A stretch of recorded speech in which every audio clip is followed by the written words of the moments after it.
안녕하십니까? 인생의 복잡한 문제들을 말씀으로 단칼에 해결해주는 김종근 목사의 궤도 남마입니다.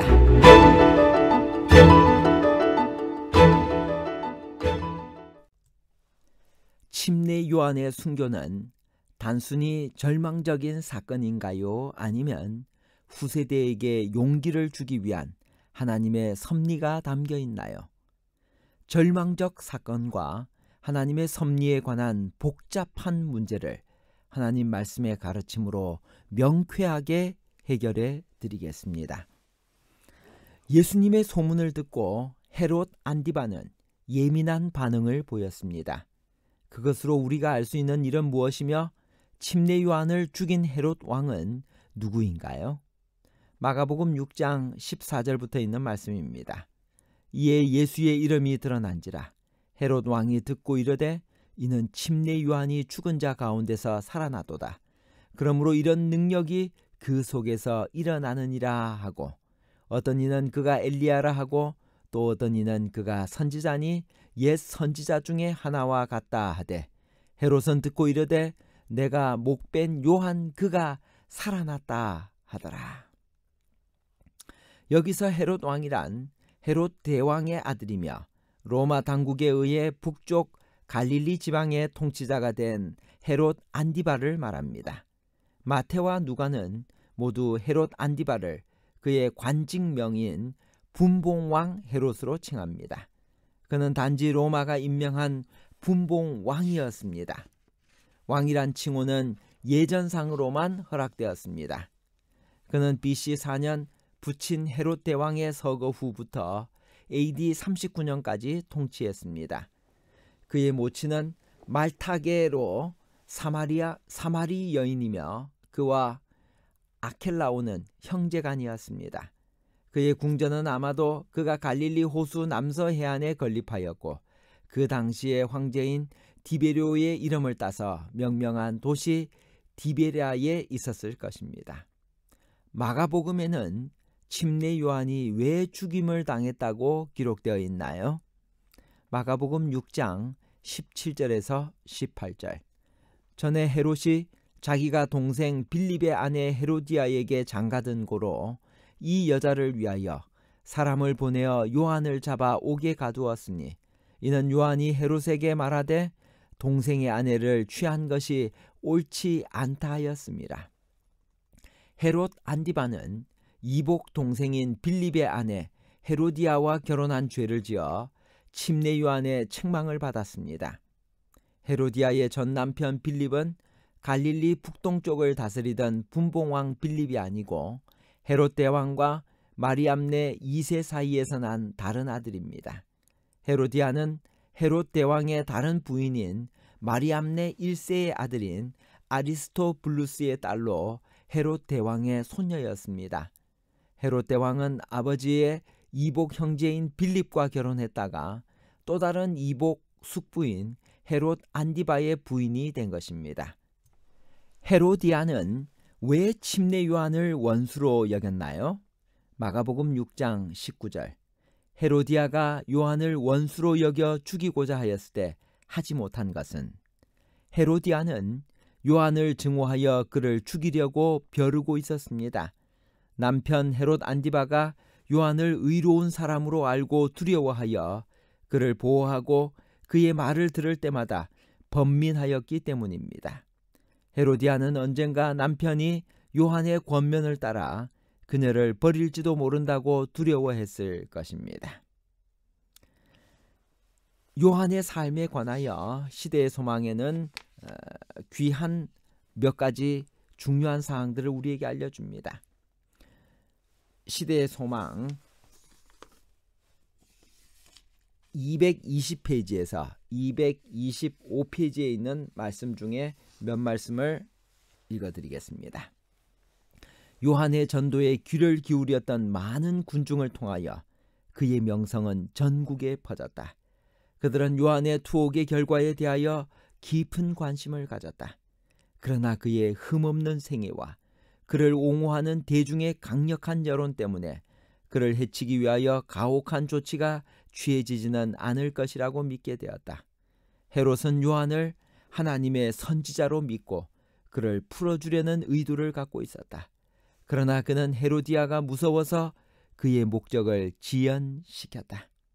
헤로디아는 직접적인 방법으로는 요한을 죽이게 하는 일에 헤롯의 동의를 얻을 수 없을 것을 알고 술책으로 자기의 목적을 수행하기로 결심하였다. 왕의 생일에 국가의 관원들과 왕궁의 고관들에게 연회가 베풀어질 예정이었다. 이곳에서는 잔치와 술 취함이 있을 것이었다. 이렇게 되면 헤롯이 경계하는 마음을 버리고 자기의 뜻대로 좌우될지도 모를 것이었다. 그 성대한 날이 이르러서 왕이 그의 제후들과 더불어 먹고 마실 때 헤로디아는 그의 딸을 그 연회석상에 보내어 손님들을 환대하는 춤을 추게 하였다. 살로메는 여자다움이 한창 꽃피던 때였으므로 그녀의 유격적인 아름다움은 오만한 이 방탕자들의 관능을 사로잡고 말았다. 궁정의 숙녀들이 이런 연회석상에 나타나는 것은 관례가 아니었으므로 이 이스라엘의 제사장들과 방백들의 딸이 손님들을 즐겁게 하기 위하여 춤을 추었을 때 그들은 헤롯에게 아첨하는 찬사를 보내기를 아끼지 않았다. 왕은 술에 취하여 정신이 나가 있었다. 정욕에 완전히 사로잡혀서 이성은 창란되었다. 그는 단지 연회석상의 쾌락, 곧 술에 취한 손들과 연회식탁과 거품이 있는 포도주와 번쩍이는 불빛과 그리고 자기 앞에서 춤을 추는 젊은 여자만을 보았다. 잠시 동안 그는 전후의 생각 없이 자기 나라의 위인들 앞에서 자기를 높여줄 어떤 과시를 하고 싶은 생각이 났다. 그는 헤로디아의 딸이 무엇을 원하든지 심지어 나라의 절반이라도 주겠다고 맹세하고 약속하였다. 바로 술을 마심으로 정신을 잃었던 것입니다. 그런데 제가 의문을 가지고 있었던 것은 왜 하나님께서 이 침례 요한의 죽음을 순교를 허락하셨을까였습니다. 오랫동안 고민이 되었습니다. 그런데 시대의 소망을 읽다가 그 이유를 발견하게 되었습니다. 시대의 소망 220페이지에서 225페이지에 있는 그 내용 중에 있는 말씀입니다. 침례 요한의 운명에 대하여 많은 사람들이 깊은 의구심을 가지고 있다. 왜 요한이 감방에서 신음하다가 죽도록 버림을 받아야 했던가 하고 그들은 묻는다. 우리 인간적인 통찰력으로는 이 어두운 섭리의 신비를 투시할 수 없다. 그러나 요한이 그저 그리스도의 고난에 참여한 자에 불과하다는 것을 기억할 때 그것이 우리의 하나님께 대한 신뢰를 결코 흔들 수 없다. 그리스도를 따르는 모든 자들은 희생의 면류관을 쓸 것이다. 그들은 분명히 이기적인 사람들의 오해를 받을 것이며 사탄의 맹렬한 공격 목표가 될 것이다. 사탄의 왕국은 이 자기 희생의 원칙을 파괴시키기 위하여 세워졌으며 그는 어디에서 이 정신이 나타나든지 그것에 대항하여 싸울 것이다. 예수께서는 당신의 종을 구해내시려고 개입하지 않으셨다. 예수께서는 요한이 그 시험을 견뎌낼 것을 아셨다. 구주께서는 친히 임재하심으로 감방의 음울함을 밝게 하시기 위하여 즐겨 요한에게 오셨을 것이다. 그러나 그는 자신을 원수의 수중에 두심으로 자신의 사명을 위태롭게 하지 않으셨다. 그는 그의 충성스러운 종을 즐겨 구출하셨을 것이다. 그러나 후년에 감방에서 죽음을 당할 수다한 사람들을 위하여 요한은 순교의 잔을 마셔야 하였다.